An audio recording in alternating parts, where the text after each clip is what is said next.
Yves Verret, bienvenue à l'Institut international de prospective sur les écosystèmes innovants. On va parler d'innovation, bien évidemment, mais on va parler d'innovation dans un domaine très particulier qui est tout le champ de l'information.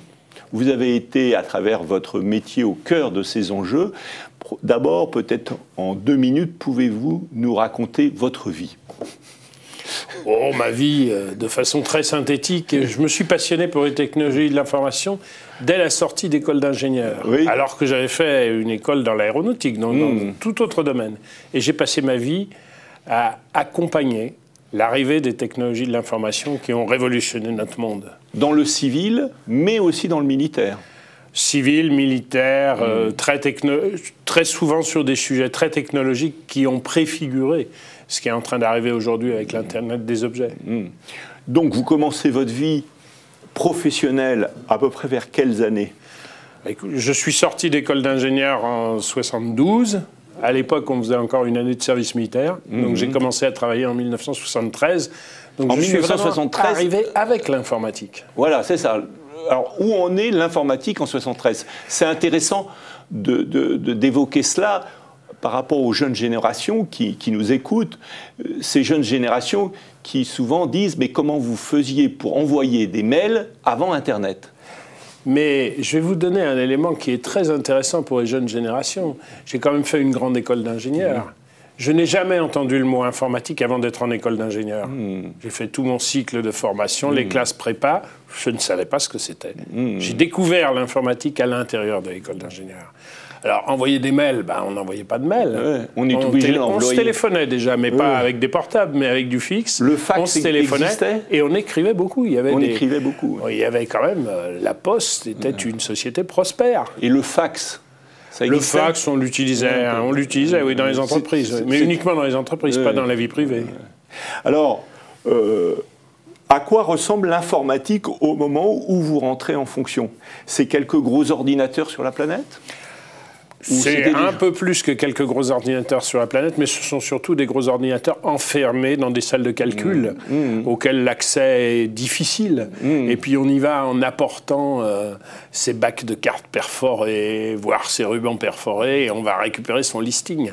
Donc c'est quelque chose avec lequel on a une interface extrêmement difficile et lointaine. L'informatique est quelque chose qui est enfermé dans des salles blanches. Et à l'époque, ou quelques années avant, le président d'IBM annonce quelques gros ordinateurs suffiront aux besoins de la planète. Donc, et d'ailleurs ça a été la stratégie d'IBM pendant très longtemps, il considère que l'informatique c'est des mainframes. Vous allez vivre en direct l'explosion de la micro-informatique. Comment vous anticipez cela ? Est-ce que vous l'avez anticipé vous-même ou est-ce que c'est passé finalement du tout au rien ?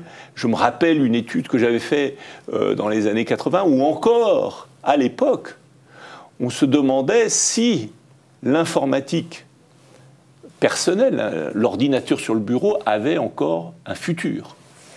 Mais j'aime bien regarder le sujet par l'autre extrémité, c'est-à-dire non pas par les calculateurs, mais par les usages qu'on a fait.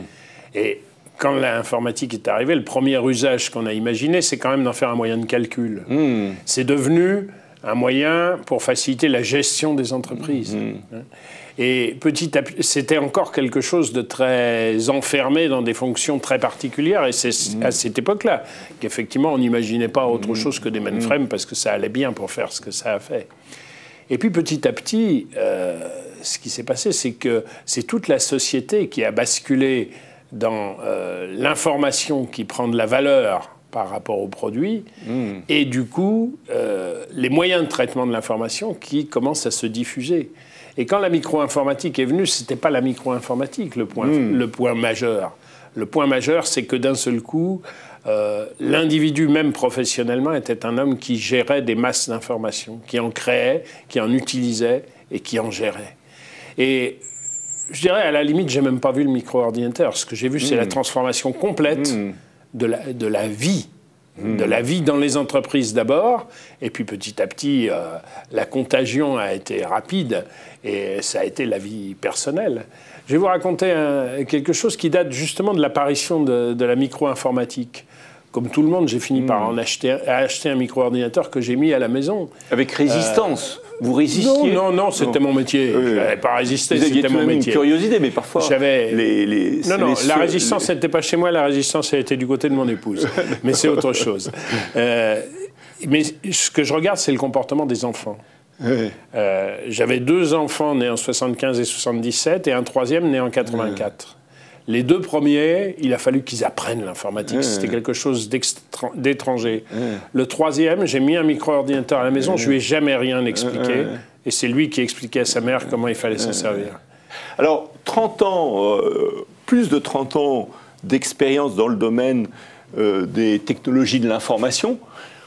Au fond, la question qui me brûle la bouche, c'est quid des 30 prochaines années? Comment voyez-vous là le futur de l'informatique? Vous qui avez 30 ans d'expérience dans ce domaine.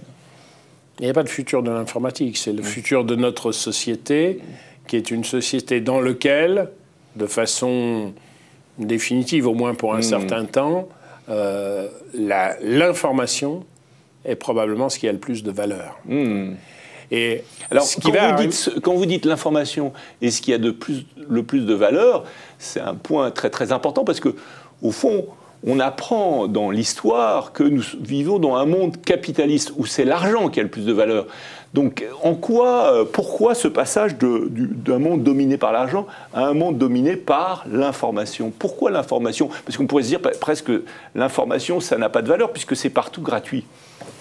L'information, ce n'est pas partout gratuit. L'information, ça s'échange et ça s'échange à prix d'or. Les sociétés qui ne manipulent que de l'information, prenez Google, qui est quand même une société qui est née en 98. Donc c'est pas une vieille société, c'est une société qui est née en 98. Elle n'a pratiquement jamais fabriqué aucun produit. Elle ne fait que traiter de l'information.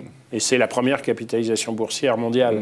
Donc ce lien entre l'information et l'argent, heureusement ou malheureusement, j'en sais rien, mais il est extrêmement fort. Mais je pense que c'est pas ça qui est le plus significatif. Ce qui est le plus significatif, c'est de voir comment, petit à petit, les hommes se détachent de la propriété de tous les produits qui font leur vie pour s'intéresser à leur usage grâce à la maîtrise de l'information. Regardez la mobilité.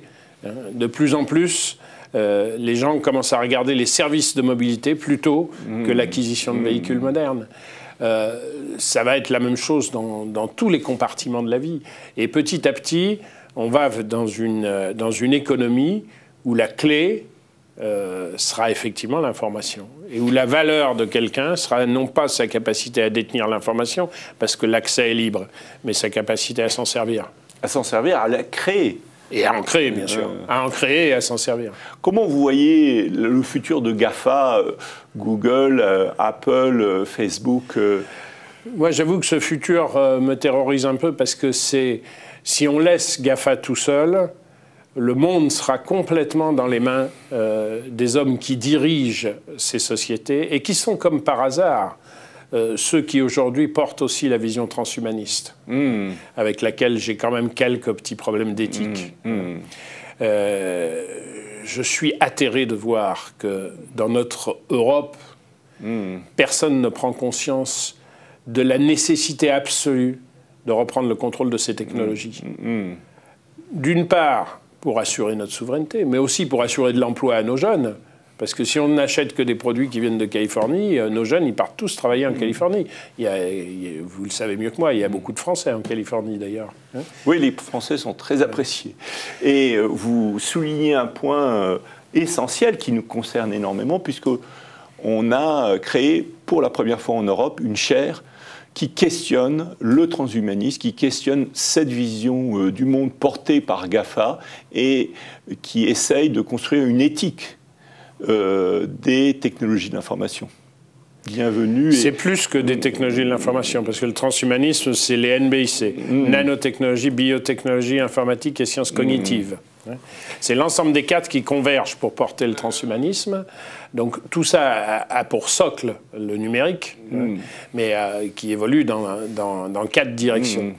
Et je suis absolument persuadé que si nous ne nous occupons pas de cela en Europe, nous passerons tous sous la vision américaine et la souveraineté européenne est terminée. D'ailleurs, il y en a qui l'ont compris mieux que nous, c'est les Chinois. Et les Chinois ont développé leur propre industrie dans ces domaines-là et font en sorte que les usages de ces technologies correspondent à leur vision du monde, qui n'est pas forcément la nôtre non plus. Donc je suis très heureux de voir la création de cette chaire parce que je pense que nous avons intérêt à replacer l'usage de ces technologies dans une éthique et dans une vision de l'homme et du monde. Et peut-être que le 21e siècle, de ce point de vue-là, est passionnant parce qu'on va pouvoir redonner sa place à la vision de l'homme et du monde qui a terriblement manqué au XXe siècle.